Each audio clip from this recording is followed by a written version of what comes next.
Ibu yang dikasihi Tuhan, puji Tuhan.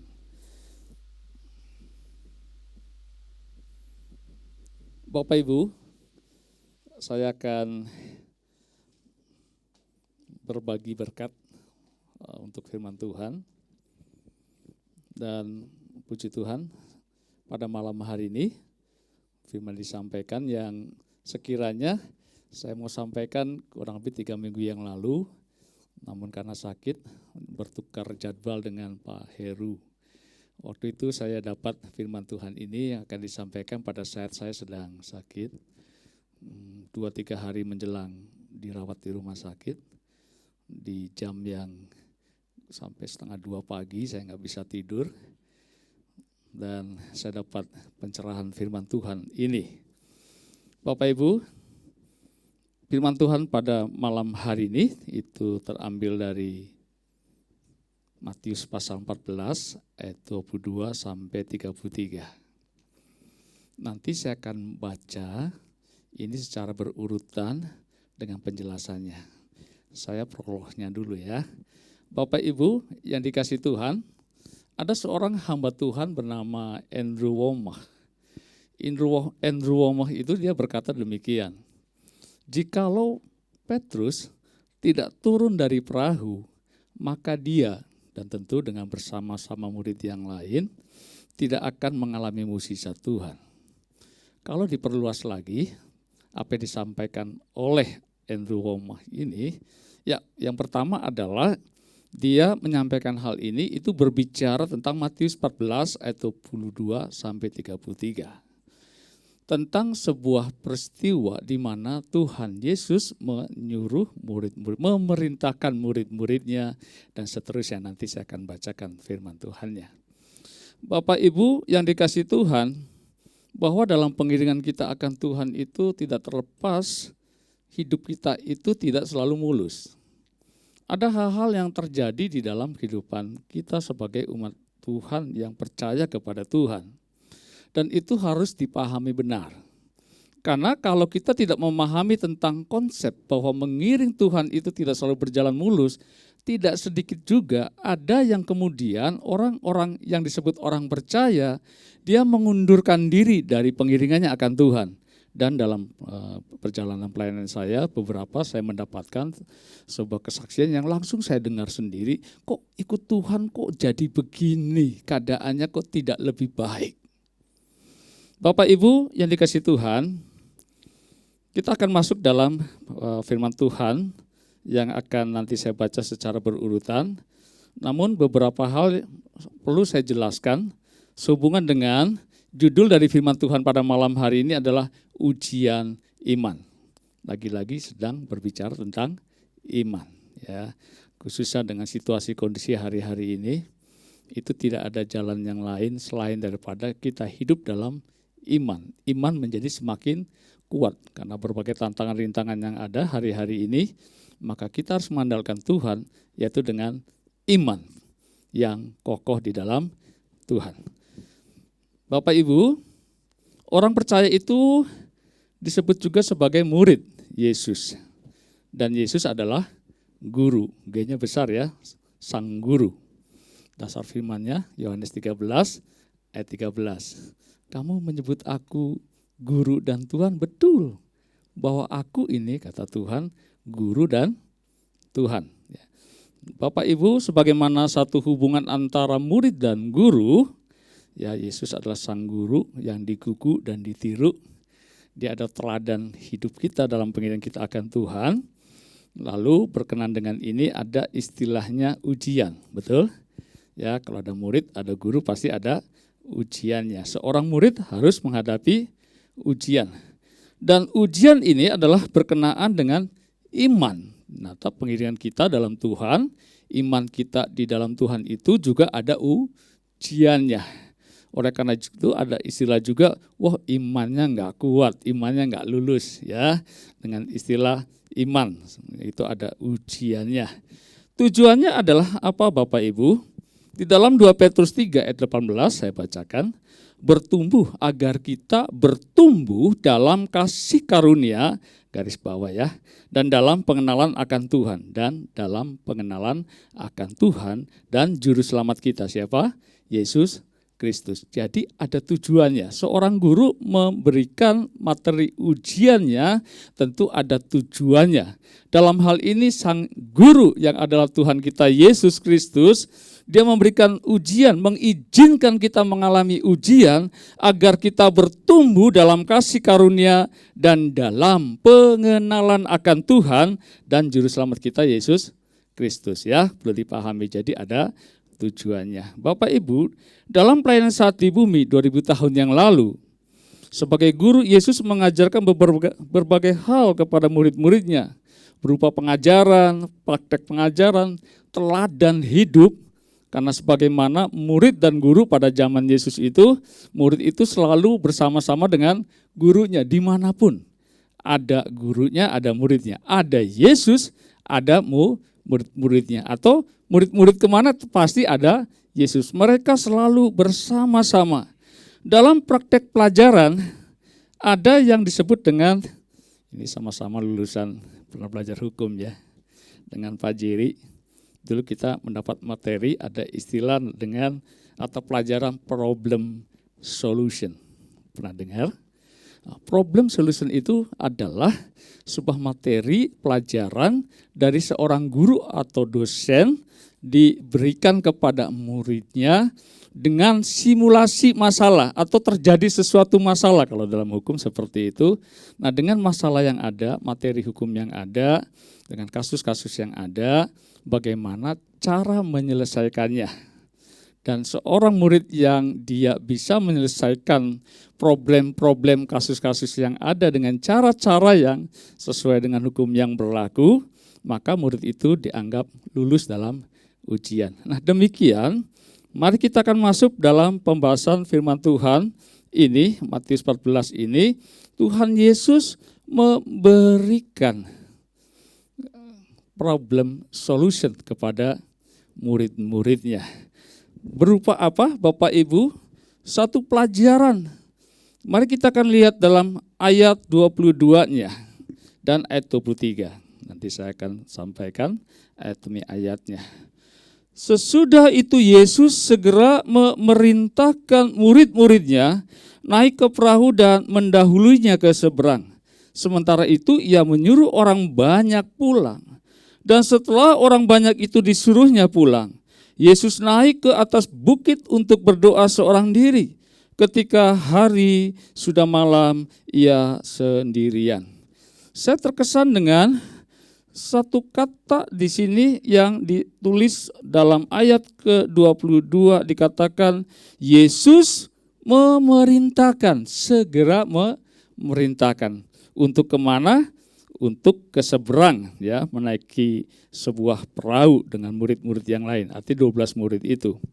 Bapak Ibu, dengan konteks kita sedang berbicara tentang ujian iman, Tuhan Yesus memberi materinya, problem solutionnya, yaitu murid-muridnya disuruh untuk, atau tepatnya diperintahkan, memerintahkan murid-muridnya naik ke perahu. Lalu kemudian mereka pergi, naikin perahu ke seberang. Yesus kemana? Kita akan baca dulu ya di ayat 24-nya. Oh bukan, masih di ayat 23-nya. Yesus naik ke atas bukit untuk berdoa seorang diri.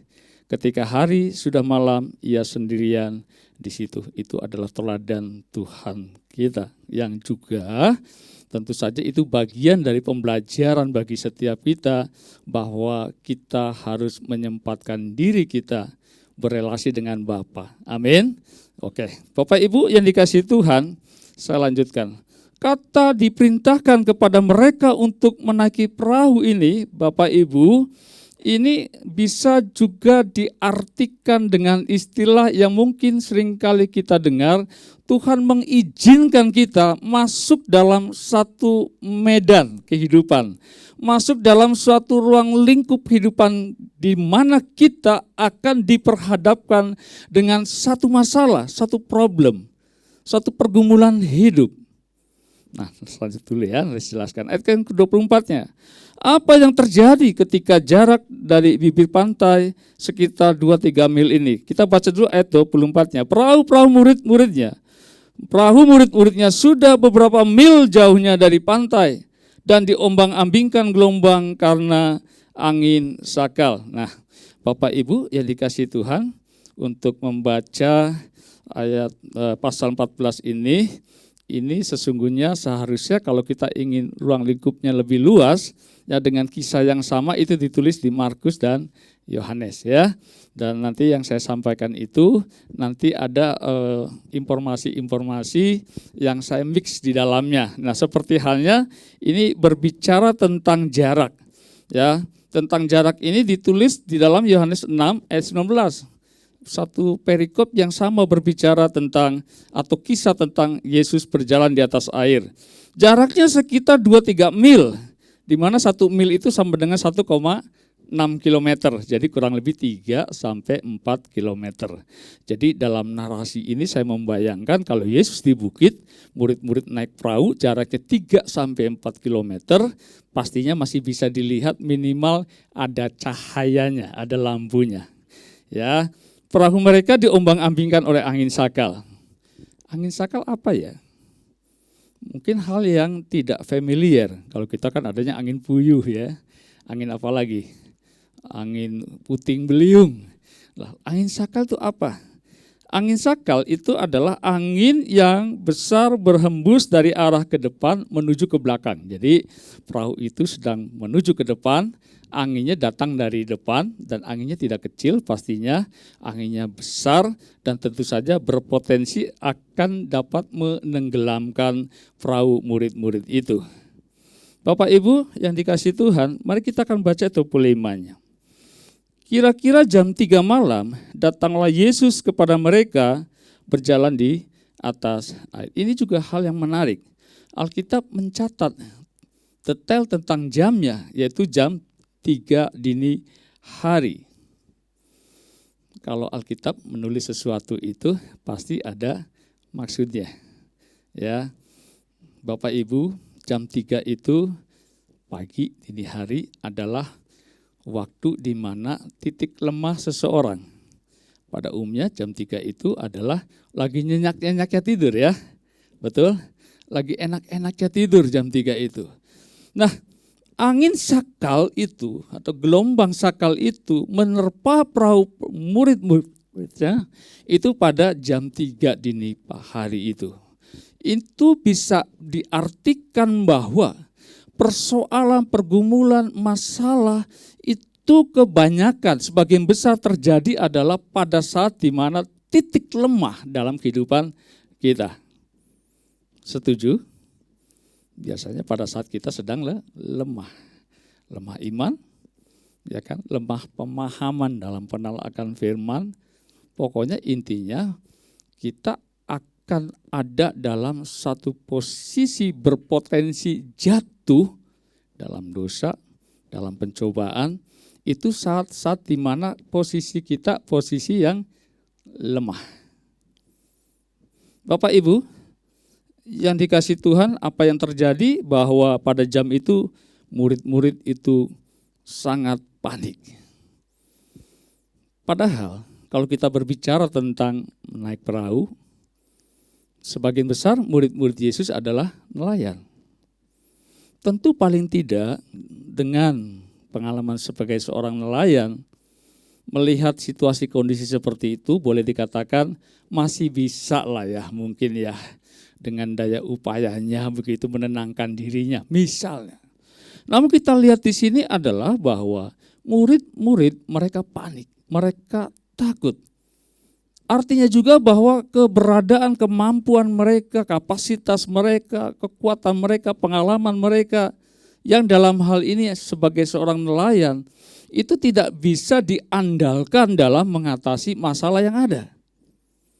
Itu diartikan juga bahwa dalam keadaan seperti ini apa yang manusia punya dengan segala kekuatannya, uang, jabatan, atau apalagi yang dibanggakan oleh manusia, bahwa pada saat menghadapi keadaan yang begitu seperti gelombang angin sakal itu adalah kekuatan yang sangat besar ya, tadi saya sudah sampaikan. Ternyata manusia tidak memiliki kapasitas kekuatan yang cukup dalam menghadapi itu semua. Dan tentu saja adalah bahwa hanya kekuatan yang daripada Tuhan itulah satu-satunya yang memampukan dalam segala sesuatunya saat dimana kita menghadapi masalah. Itu adalah satu pelajaran yang bisa kita ambil dari keberadaan tentang angin sakal yang begitu berpotensi menenggelamkan, membahayakan, bahkan bisa membinasakan murid-murid, bahwa hanya Tuhanlah yang mampu menolong dalam segala sesuatunya. Angin sakal itu bisa juga dalam istilah kiasan ya, itu sakit penyakit, kebangkrutan, berbagai persoalan masalah yang ada, dan hal-hal yang lain yang kebanyakan juga bahwa pada saat masalah itu timbul, kita tidak dapat memprediksinya. Kita tidak bisa mengantisipasinya. Intinya bahwa segala sesuatunya kita harus bergantung kepada Tuhan. Bapak Ibu yang dikasihi Tuhan, mari kita akan lihat dalam ayat yang ke-26. Ketika murid-muridnya melihat dia berjalan di atas air, mereka terkejut dan berseru, itu hantu. Lalu berteriak-teriak karena takut. Yang pertama, saya pelajari alasan mereka ketakutannya begitu luar biasa dan berkenaan juga bahwa kehadiran Yesus yang berjalan di atas air yang menghampiri mereka, kenapa murid-murid kemudian berkata itulah hantu? Ada satu mitos di antara mereka, para nelayan, orang-orang Yahudi ini, bahwa jikalau seorang nelayan pada malam hari kemudian terjadi ombak yang seperti itu dan melihat hantu, itu tandanya ada mara bahaya, ada sesuatu yang terjadi, kecelakaan yang akan terjadi, bahkan bisa membinasakan mereka. Itu salah satu alasan. Dan yang selanjutnya Bapak Ibu yang dikasihi Tuhan, penegasannya yang akan saya sampaikan adalah kenapa ya kok takut murid-murid ini. Bapak Ibu yang dikasihi Tuhan, sebelumnya saya akan mengutip dulu apa yang disampaikan dalam Markus 6:48, hal yang sama, kisah tentang Yesus berjalan di atas air. Maka kira-kira jam 3 malam ia datang kepada mereka berjalan di atas air dan hendak melewati. Saya perhatikan ada kata melewati. Jadi waktu saya renungkan tentang ini, ternyata kata melewati ini ternyata juga dapat atau ada sesuatu yang bisa kita pelajari. Ini ada perahu, Yesus, murid-muridnya, lalu Yesus itu tidak menghampiri dia langsung dari depan. Jadi kita sama-sama membayangkannya ya. Jadi Yesus itu melewati. Pengertian yang saya dapat itu adalah Tuhan Yesus ingin melihat respon mereka. Bahwa dalam keadaan seperti itu, waktu melihat Yesus berjalan di atas air, apa responnya? Ternyata responnya ada yang tadi saya sampaikan, hantu. Dianggapnya hantu. Yang kedua adalah yang perlu dan banget kita perhatikan dalam bagian ini adalah bahwa pengenalan murid-murid akan Yesus itu ternyata harus diuji. Kalau kita berbicara tentang ujian, nilainya masih 5 ya, merah. Yang jelas sih bukan 100, 0,1 dari 100, bukan ya, minimal 5 begitu, belum lulus.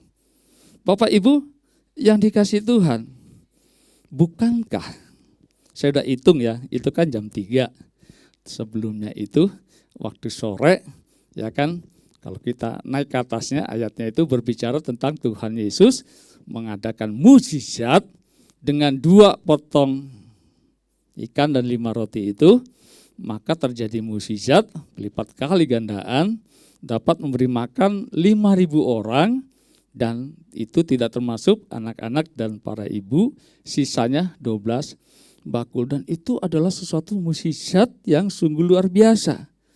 Tapi mereka lupa tentang itu, padahal baru 10 jam yang lalu kurang lebih.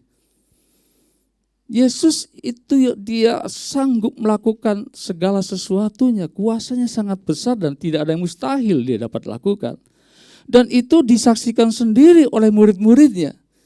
Artinya kenapa waktu melihat Yesus itu berjalan di atas air, sehingga salah fokus, gagal fokus atau gagal menilai, Yesus yang adalah Tuhan yang luar biasa itu, kok disebutnya atau dipanggilnya hantu? Kenapa? Karena pengenalan akan Tuhan itu tidak mendalam tentang Yesus. Artinya kalau Yesus bisa buat mukjizat yang tadi itu kan baru salah satu mukjizat. Tentu sebelumnya dalam segala perkara, dalam pelayanan Yesus itu, bahwa dia itu kuasanya sangat luar biasa. Kalau Yesus itu dia melakukan segala sesuatu dengan luar biasanya, tentu apa sulitnya kalau Yesus juga dia bisa berjalan di atas air. Bahkan mau berjalan di atas air bisa, mau terbang juga bisa, atau apapun dia melakukan bisa. Jadi jelas artinya di sini kalau penilaian itu sampai salah tentang Yesus, karena tentu saja berbicara tentang pengenalannya yang tidak benar. Sampai hari ini saya nggak pernah salah ngelihat isi saya. Mungkin gelap gitu kelayap dari banyak orang gitu ya. Saya nggak akan salah. Itu adalah isi saya. Kenapa? Karena saya mengenal dia. Dari badannya. Mungkin kalau dengar suaranya. Mungkin ada yang mirip suaranya. Tapi tetap saya akan mengenal isi saya. Tentu seperti itu harusnya. Tentang Yesus berjalan di atas air. Seharusnya lah tidak gagal dalam menilai siapa Yesus. Sampai Yesus dibilang hantu. Karena apa? Pengenalan akan Tuhan itu belum benar dalam hal ini. Bapak Ibu yang dikasihi Tuhan, di dalam Markus 6 ayat 52 dikatakan, sebab sesudah peristiwa roti itu, mereka belum juga mengerti dan hati mereka degil. Apa dikatakan di dalam Markus 6 ayat 52? Belum mengerti tentang setelah peristiwa roti itu. Dan hati mereka degil. Degil itu adalah, ini saya lihat di kamus ya, dalam bahasa Yunaninya itu puro. Artinya tertutupi oleh sesuatu yang tebal, mengeras dan tidak kunjung paham atau keras kepala. Degil itu kalau bahasa sini, mungkin yang ngerti bahasa Jawa Cirebon atau Indramayu, perung. Pernah dengar istilah perung? Jangan-jangan gak pernah dengar. Perung itu ya seperti itu, degil. Dia udah ngeliat, sepertinya paham. Bahkan mungkin bisa katakan, iya saya ngerti. Tapi faktanya, prakteknya, ya enggak begitu. Itu namanya degil. Sama seperti murid-murid Yesus tadi. Dapat dikatakan mereka itu degil. Kurang apa Yesus menyatakan kuasanya, hikmatnya, bijaksananya, segala sesuatu yang ilahinya, yang tidak bisa dibandingkan dengan apapun juga. Dia sanggup melakukan segala sesuatunya. Dengan mata kepala sendiri murid-murid itu menyaksikannya. Tapi masih salah menilai Yesus. Mereka masih degil. Bapak Ibu, Tuhan Yesus yang sama. Dia mengadakan mukjizat kuasa untuk bertindak dan melakukan apapun sesuai dengan kehendaknya. Sebab dia besar kuasanya dan tidak ada yang mustahil untuk dilakukan dalam segala perkaranya. Ya, Bapak Ibu, degil itu adalah salah satu bagian yang menghambat orang untuk mengenal Tuhan Yesus. Nah, ternyata selanjutnya adalah ada beberapa hal yang lain yang menjadi alasan orang itu tidak dalam pengenalan Tuhan yang benar. Di dalam Yohanes 6 ayat 26 dikatakan, aku berkata kepadamu, sesungguhnya kamu mencari aku bukan karena kamu telah melihat tanda-tanda, melainkan karena kamu telah makan roti itu dan kamu kenyang. Jadi motivasi pengiringan akan Tuhan itu dasarnya adalah kepentingan perut kampung tengah ini. Bukan sungguh-sungguh. Kalau demikian orang yang seperti ini dia tidak akan memiliki pengenalan Tuhan yang benar. karena perut. Waktu saya masih di Hargelis, awal kali dalam pelayanan itu saya masuk keluar kampung per kampung gitu ya, menginjil. Salah satu kesaksian itu, dan polanya hampir sama. Ada sebagian besar yang dipahami adalah bahwa menjadi orang Kristen itu kaya raya, makmur. Enggak begitu ya. Nah, Bapak Ibu yang dikasihi Tuhan, memang sehubungan dengan itu suatu kali dalam pelayanan kami, ada satu keluarga yang buta huruf, suaminya dari Muslim. Lalu suaminya, istrinya dulu Kristen tapi rupanya kawin Muslim ya. Maaf kata, mereka sangat miskin sekali. Lalu kami layani, itu jaraknya jauh. Kalau pernah ada lihat pesantren Al Zaitun, dari Hargelis kota itu jauh sekali, mesti lewat terus nanti dekat hutan, persis itu dekat hutan, tempatnya dekat hutan. Lalu kami melayani itu secara holistik, bukan hanya firman disampaikan, diinjili, tetapi juga bagaimana memberdayakan supaya orang ini punya kemapanan ekonomi. Singkat kata, kami ajarin ya ternak, jual beli padi dan sebagainya, dan ternyata keluarga ini menjadi makmur. Nah rupanya kemakmuran atau tanda kutip kaya gitu ya, belum kaya sekali, tapi untuk ukuran orang kampung itu disebutnya udah kaya orang itu. Lalu ini disaksikan oleh banyak orang. Oh, karena Kristen itu jadi kaya. Lalu malahan saya yang diundang. Pak, datanglah ke kampung kami begitu. Ya, ada yang saya datang, ada beberapa keluarga saya layani.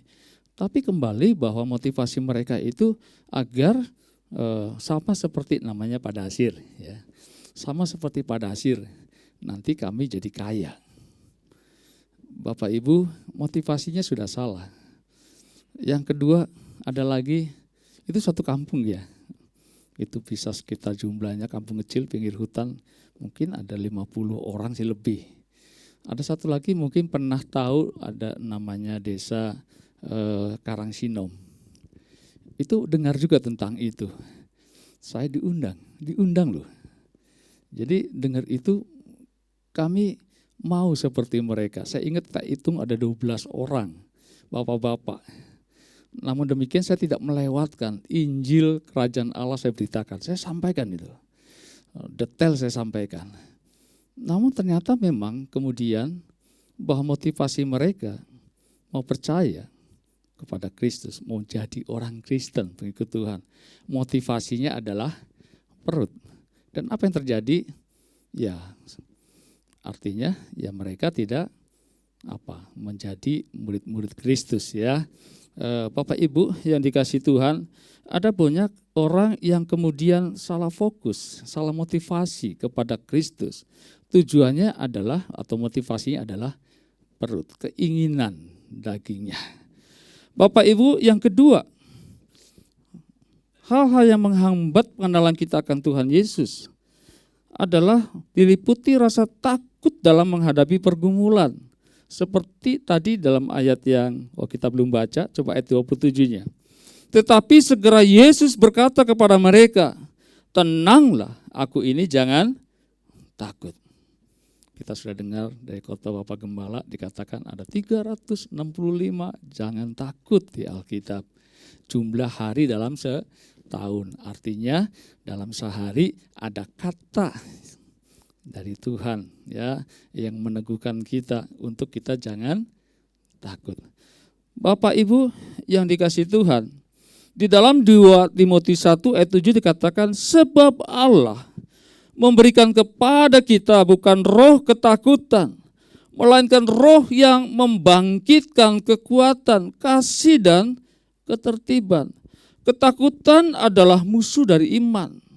Bapak Ibu, semakin kita takut, semakin lemah dan menjadikan kita tidak mampu melakukan sesuatu, dan tentu dalam hal ini kita harus melawan dan mengalahkannya. Konon dalam peristiwa orang tenggelam itu sebenarnya akan ada banyak bisa tertolong sekalipun enggak pandai berenang.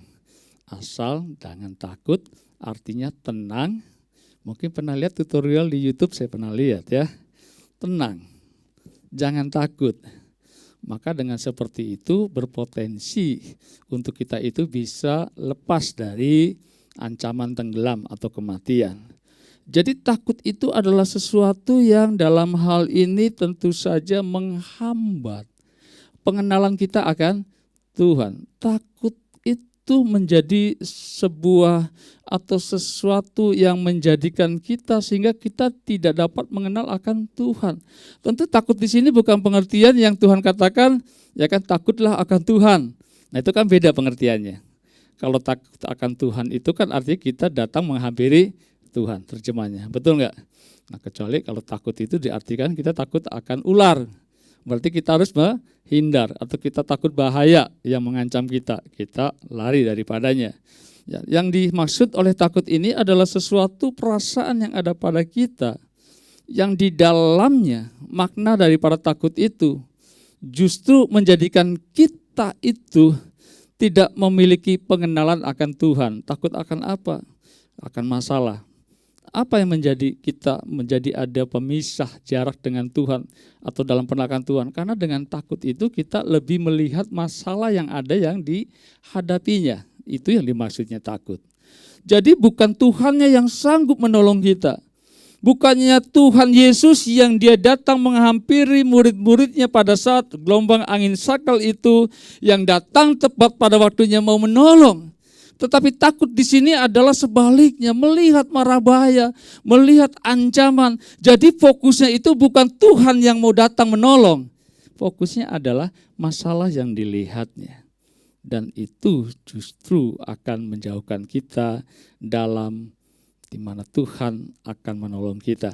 Bapak Ibu yang dikasihi Tuhan, yang ketiga adalah yang menjadi penghambat kita dalam pengenalan akan Tuhan adalah bimbang. Dalam ayat 28, 31, mari kita akan baca bersama-sama. Tetapi, 28-nya. Lalu Petrus berseru dan menjawab, dia Tuhan, Lalu Petrus berseru dan menjawab dia, Tuhan, apabila engkau itu, suruhlah aku datang kepadamu berjalan di atas air. 29 kata Yesus, datanglah. Maka Petrus turun dari perahu dan berjalan di atas air mendapatkan Yesus. 30 tetapi ketika dirasanya tiupan angin, takutlah ia dan mulai tenggelam, lalu berteriak, Tuhan tolonglah aku. Ayat 31, segera Yesus mengulurkan tangannya, memegang dia dan berkata, hai orang yang kurang percaya, mengapa engkau bimbang? Bimbang menurut kamus KBBI adalah perasaan yang tidak tetap hati, kurang percaya dan ragu-ragu. Yakobus pasal 1 ayat 8, ya, orang yang bimbang itu sama dengan orang yang mendua hati. Dan orang yang mendua hati ini katakan hidupnya tidak akan tenang karena tidak memiliki ketetapan, keteguhan. Orang yang bimbang itu adalah orang yang pelin-pelan, orang yang tidak punya pendirian. Bahkan boleh dikatakan ada istilah orang yang bimbang itu adalah orang yang situasional. Dia hanya mau melihatnya hal-hal yang bukan situasional, ya. Itu lebih tepatnya orang yang mengambil sebuah kesempatan, saya lupa istilahnya. Jadi dia mana yang dianggap menguntungkan, dia ambil sikap itu. Sekalipun harus merugikan diri sendiri, khususnya merugikan orang lain. Jadi orang bimbang itu adalah orang yang tidak punya pendirian. Ayat 28 tadi katakan Petrus menyebutnya, Tuhan, apabila engkau itu, suruhlah aku datang kepadamu berjalan di atas air. Perhatikan kata Tuhan, apabila engkau suruh, koma. Di situ apa yang diyakini oleh Petrus tentang Yesus itu benar, ya. Dia adalah Tuhan. Tadi katakan Yohanes 13, dia guru dan Tuhan. Betul, aku ini guru dan Tuhan. Jadi dalam hal ini satu sisi Petrus benar bilang, Tuhan, apabila engkau itu, lalu selanjutnya katakan, suruhlah aku datang kepadamu berjalan di atas air. Tapi dalam perkembangan selanjutnya, Petrus kemudian melihat gelombang ini menjadi semakin besar. Anginnya semakin besar. Satu sisi dia percaya. Satu sisi percaya Tuhan. Tapi sisi lain dia melihat, waduh ini bisa menenggelamkan. Dan apa yang terjadi? Karena kebimbangan itu, yang terjadi adalah Petrus tenggelam. Karena apa?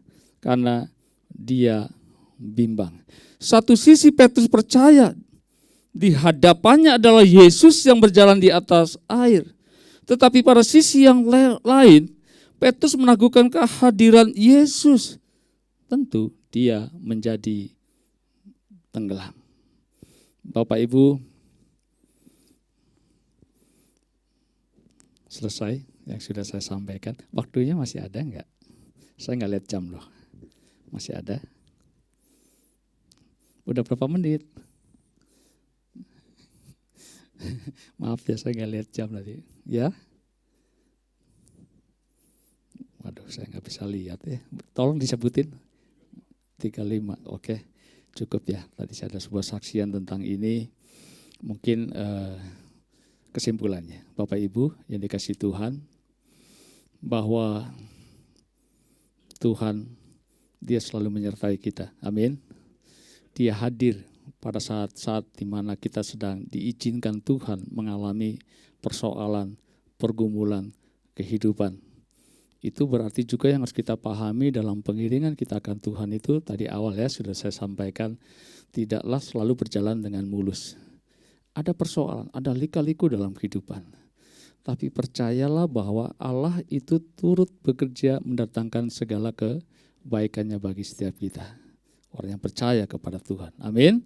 Demikian juga seperti halnya Tuhan berkata bahwa rancangan Allah itu rancangan damai sejahtera. Bukan rancangan kecelakaan. Tapi rancangan yang membawa pada kita apa?